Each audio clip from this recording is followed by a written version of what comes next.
Hey, what's going on, guys? TalkNorwichCity here, back for another video reviewing the convincing win over Charlton in the second round of the Carabao Cup. A 4-1 win over the League One outfit, and after a very shaky start, it was fairly convincing in the end. Charlton took the lead through Lee Novak, a mistake through Stephen Naismith. Nice little finish from Novak, but after that, a host of chances for Norwich, and we done well.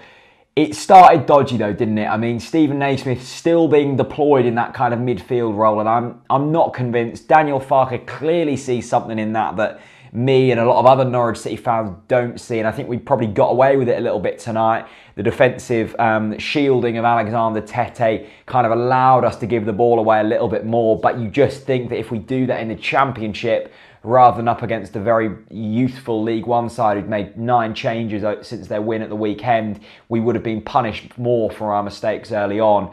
Charlton could have quite easily been 2 or 3 up going into half time.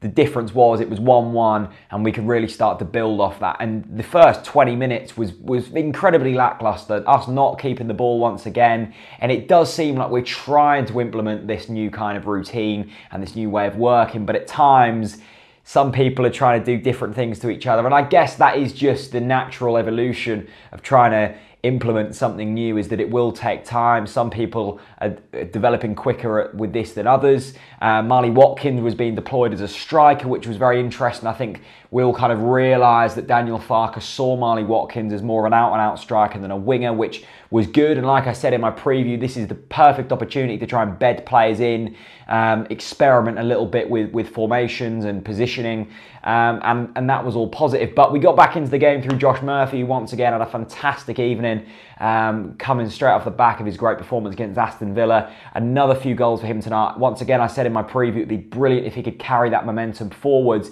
with a goal or two, but he got the 2 goals tonight. It could have quite easily been a hat-trick, but he was unselfish with his third chance, crossed it across to Marley Watkins, and that was the 3rd goal. The second half was fantastic. Tom Tribal coming on late on and scoring on his debut, a little 5-minute cameo, getting a debut goal. You can't moan about that. Tom Tribal looks incredibly skinny for a footballer. He doesn't look like a footballer, but it works, I guess. Tom Tribal, welcome to Norwich City. Welcome to the show, my friend. I'm sure it's going to be an interesting season. Now, let's talk about a few of the things that I really picked out then. Michael McGovern, get rid of him. Simple as that. Stiepermann in at left back. It seemed to work. I'm glad that we did drop Husband, and I'm glad that we put Stiepermann in there. Stiepermann in midfield against Villa didn't work, I don't think. I think he probably could get away with being a midfielder at times, but at this moment in time, I think there's going to be more value in playing Stiepermann as a left back. It's now going to be very interesting to see who plays left back on Saturday against Millwall. Will Farke stick with Stiepermann? He seemed a lot more solid than Husband has been, but I suppose it is against weaker opposition. Husband looks fairly solid against Swindon in the Cup, so you can't really read into that too much. The midfield looked a lot more creative, and I was really impressed with Alexander Tete tonight. And I think a lot of people, including myself, probably have forgotten about him, or not fully forgotten about him, but forgot what he brings to the table. And what Tete brings is just being able to break the play up.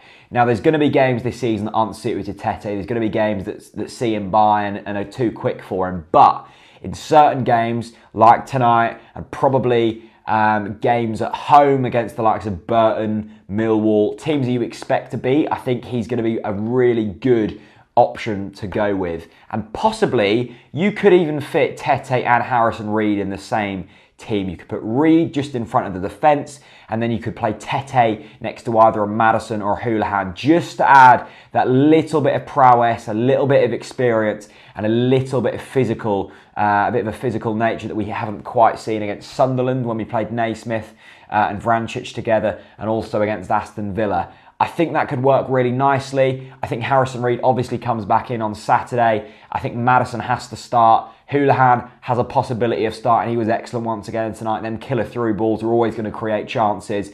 And possibly an Alex Tete in there somewhere too. Very impressed once again. Well, I say once again, Marley Watkins. Great to see him get a goal tonight. I think he needed that for confidence.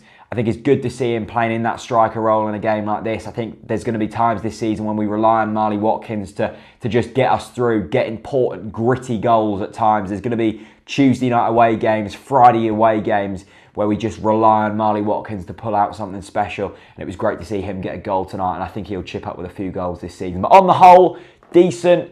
That defence still needs work. Pinto brought a lot more value than Russ did. Great to see him in the team and great to see him getting through the game fit. Things are looking slightly more positive now going into Saturday's game against Millwall. And of course, I'm sure we're all now excited for the 4:15 round 3 draw on Thursday morning. Thank you very much for watching. Let me know your thoughts on the game down in the comment section below. And also, Millwall, I'll see you there. I'm buzzing for it. Let's do it on the Ball City. Peace out.